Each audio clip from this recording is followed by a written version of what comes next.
The plane through the intersection of the plane x plus Y plus Z is equal to 1 and 2x plus 3y minus Z plus 4 is equal to 0 and parallel to y axis also passes through the point this. Okay, तो question पढ़ने के बाद हमारे दिमाग में क्या आया, ये क्वेश्चन जो है 3D ज्योमेट्री के प्लेन वाले पोर्शन से गिवन है। अभी प्लेन वाले पोर्शन में भी जो सब टॉपिक है छोटा सा, वो ये लाइन पढ़ने के बाद समझ में आता है कि the plane passes through the intersection of the plane this and this. अभी बताओ, जब दो प्लेन इंटरसेक्ट करती है तो वो एक लाइन ऑफ इंटरसेक्शन बनता है। जैसे कि ये एक प्लेन है और दूसरी प्लेन ये है, जब ये दोनों इंटरसेक्ट करेंगे तो एक लाइन ऑफ इंटरसेक्शन बनेगा, ठीक है। तो हमारा जो प्लेन है वो उसी लाइन ऑफ इंटरसेक्शन से पास कर रहा है। और एक और इंफॉर्मेशन गिवन है कि वो प्लेन जो है पैरेलल है किसके, वाई एक्सिस के। तो इतने सारे इंफॉर्मेशन से हमें क्या करना होगा, एक प्लेन का इक्वेशन निकालना होगा।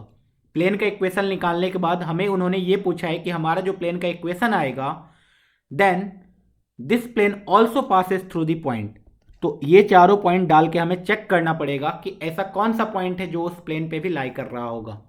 तो सबसे पहली बात यह है कि प्लेन का इक्वेशन आएगा कैसे। अभी प्लेन का इक्वेशन आएगा कैसे वो हमें फर्स्ट लाइन पढ़ के पता चल जाना चाहिए।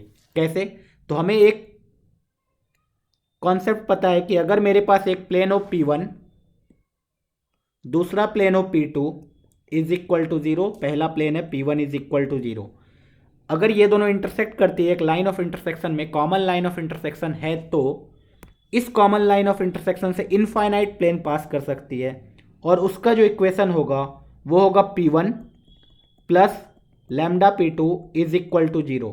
ये कौन सा कॉन्सेप्ट है, फैमिली ऑफ प्लेन्स। ओके, तो यहां पे हमने बस ये सीखा कि अगर हमारे पास दो प्लेन गिवन हो और उस दोनों प्लेन के लाइन ऑफ इंटरसेक्शन से एक थर्ड प्लेन पास कर रही हो, तो उसका जो इक्वेशन होगा वो क्या होगा, P1 plus something lambda times P2 is equal to 0, जहां पे लैम्डा एक कांस्टेंट है, आर्बिट्री कांस्टेंट। ओके, तो इस इंफॉर्मेशन से हमने प्लेन का इक्वेशन डायरेक्टली लिख तो लिया, क्या कि our plane will be x plus Y plus Z minus 1 plus lambda times, दूसरी प्लेन कौन सी है, 2x plus 3y minus Z, 2x plus 3y minus Z plus 4 is equal to 0। हमारा जो प्लेन का इक्वेशन होने वाला है ये है P1 plus lambda times P2 is equal to 0। हमने ये प्लेन का इक्वेशन लिख दिया। अब इस पूरे के इक्वेशन में हमें एक इंफॉर्मेशन पता चल जाए, डेट इज लैम्डा की वैल्यू आ जाए तो हमारा काम खत्म। अब लैम्डा की वैल्यू निकालने के लिए उन्होंने क्या दिया हुआ है, लैम्डा की वैल्यू निकालने के लिए उन्होंने एक और इन्फॉर्मेशन गिवन है कि हमारा जो प्लेन है वो पैरेलल है किसके, वाई एक्सिस के। अब इस इन्फॉर्मेशन को यूज़ कैसे किया जाए। अभी सोचो कोई प्लेन है और वो वाई एक्सिस के पैरेलल है, एक प्लेन है जो वाई एक्सिस के पैरेलल है, या फिर इस तरीके से सोचो एक प्लेन है जो किसी वेक्टर के पैरेलल है। तो उस इंफॉर्मेशन को यूज़ कैसे करते हैं, उस इंफॉर्मेशन को यूज ऐसे करेंगे कि प्लेन का जो नॉर्मल वेक्टर होगा और वो जो गिवन वेक्टर है ये दोनों कैसे होंगे, परपेंडिकुलर। और दो वेक्टर अगर परपेंडिकुलर होता है तो उसका डॉट प्रोडक्ट क्या होता है, 0। हमें इस इंफॉर्मेशन को ऐसे यूज़ करना था। तो अगर वाई एक्सिस ये है तो वाई एक्सिस का जो वेक्टर होता है direction, that is J cap होता है, और प्लेन का नॉर्मल वेक्टर कुछ तो आएगा। दिस मीन्स नॉर्मल वेक्टर का डॉट जे कैप के साथ कितना आना चाहिए, 0 आना चाहिए। ओके, तो इसके लिए हमें क्या करना पड़ेगा, हमारे प्लेन का नॉर्मल वेक्टर कैलकुलेट करना पड़ेगा। अभी नॉर्मल वेक्टर कैसे कैलकुलेट करेंगे, तो इस प्लेन को सिंप्लीफाई करते हैं। एक्स के कोएफिशिएंट क्या क्या आएंगे, मुझे इतना पता होता है कि अगर मेरे पास कोई भी प्लेन है ax plus B Y plus C Z is equal to D, तो इसमें नॉर्मल वेक्टर जो इस प्लेन का होता है वो होता है A I cap plus B J cap plus C K cap. Directly क्या होता है, coefficient of X Y and Z को I cap J cap and K cap में लिख दो, वही नॉर्मल वेक्टर आता है।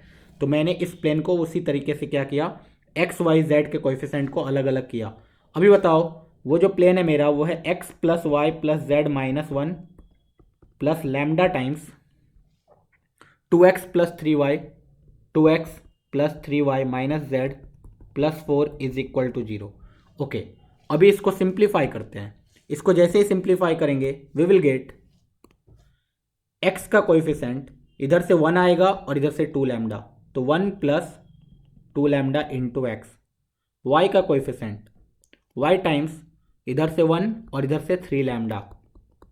ओके, जेड का कोएफिशिएंट इधर से 1 इधर से माइनस लैम्डा, और कांस्टेंट कितना आएगा -1 plus 4 lambda, that is 4 lambda -1 is equal to 0। ये हमारा प्लेन है। इसका नॉर्मल वेक्टर कोई मेरे से पूछे तो मैं बोलूँगा normal vector will be 1 plus 2 lambda times I cap, 1 plus 3 lambda time J cap, 1 minus lambda times K cap. ये हो गया नॉर्मल वेक्टर। अच्छा, वाई एक्सिस वाला वेक्टर कौन सा होगा? वाई एक्सिस वाला वेक्टर इज जे कैप। ये दोनों क्या होंगे? एक दूसरे के परपेंडिकुलर होंगे। This means N dot J cap will be 0। N dot J cap निकालोगे तो वो कितना आएगा? 1 प्लस 3 लैम्डा। 1 प्लस 3 लैम्डा की वैल्यू होनी चाहिए 0, तो लैम्डा की वैल्यू कितनी आ गई? -1/3। ओके, जैसे ही लैम्डा की वैल्यू 1/3 -1/3 आ गई, हमारे पास प्लेन का इक्वेशन आ गया। प्लेन का इक्वेशन क्या आ गया? 1 plus 2 lambda times X, that is 1 plus 2 lambda. 2 lambda means -2/3 times X, plus Y में क्या आएगा? 1 प्लस 3 लैम्डा। वाई में आएगा 1 plus 3 lambda, that is -1/3 into 3। Z में क्या आने वाला है ये देख लो। जेड में आएगा 1 minus lambda, that is 1 minus minus plus 1/3, plus constant क्या आएगा? 4 lambda -1। 4 lambda is -4/3 -1 is equal to 0। तो हमारा प्लेन का इक्वेशन आ गया 3 minus 2, that is x/3, and this is plus 3 cut गया, 1 - 1 0, प्लस z में कितना आ गया? 3 + 1 4, 4z/3, और इधर आ गया -7/3 is equal to 0। So equation is x + 4z - 7 is equal to 0। जब 3 से हमने मल्टीप्लाई कर दिया तो x + 4z - 7 is equal to 0। हमारा जो प्लेन का इक्वेशन आया वो है x + 4z - 7 is equal to 0। अब हमें देखना होगा ऐसा कौन सा पॉइंट है जो इस पे लाई कर रहा है। फर्स्ट वाले पॉइंट को अगर डाला जाए तो -3, तो -3, y की वैल्यू 0, z की वैल्यू -4, -7, ये तो नॉन जीरो है तो ये नहीं लाई कर रहा है। -3, x की वैल्यू अगर -3 डालेंगे, y की वैल्यू तो आ नहीं सकता है, z की वैल्यू +4 डालेंगे, ये भी नहीं आएगा। इधर से 3 डालें तो 3 + 4 × 3 12 -7, ये भी नहीं आएगा। 3 डाला जाए तो 3 + 4 × 2 8 -7, ये भी नहीं आ रहा है। मतलब कुछ तो गड़बड़ है। 3 2 1 डाला तो हमने क्या आया? 3 2 1 डालने से 3, x की वैल्यू को 3 डाला मैंने, y की वैल्यू डाल नहीं सकते हैं, z की वैल्यू को 1 डाला तो 4 × -7। अच्छा, दिस इज 0, तो यहाँ फोर्थ वाला ऑप्शन करेक्ट आ गया। फोर्थ वाले ऑप्शन को डालने से हमारा फाइनल आंसर आ गया। दिस मीन्स हमारा जो ये 3, 2, 1 पॉइंट है हमारे प्लेन पे होगा। तो बेसिकली इस क्वेश्चन से हमने जो वो है कि हमने क्या किया, हमारे पास अगर 2 प्लेन गिवन हो और उसके पॉइंट ऑफ इंटरसेक्शन या लाइन ऑफ इंटरसेक्शन से तीसरी प्लेन पास कर रही हो तो उसका इक्वेशन हम लोग डायरेक्टली लिख सकते हैं P1 + lambda P2 is equal to 0। किसका यूज़ किया हमने? फैमिली ऑफ प्लेन्स का। उसके बाद हमारे पास जो इन्फॉर्मेशन है उस इन्फॉर्मेशन से हम लोग क्या करेंगे? लैम्डा की वैल्यू कैलकुलेट करेंगे। तो यहाँ पे उन्होंने दिया था कि हमारा जो प्लेन है आने वाला वो पैरेलल है वाई एक्सिस के, तो हमने उस इन्फॉर्मेशन को यूज़ किया। तो प्लेन के नॉर्मल वेक्टर और वाई एक्सिस को बोला ये दोनों परपेंडिकुलर होंगे। दिस मीन्स उनका डॉट प्रोडक्ट 0 होगा। जैसे ही ये किया हमने तो हमारे पास लैम्डा की वैल्यू आ गई। लैम्डा की वैल्यू आ गई, दिस मीन्स प्लेन आ गया हमारा।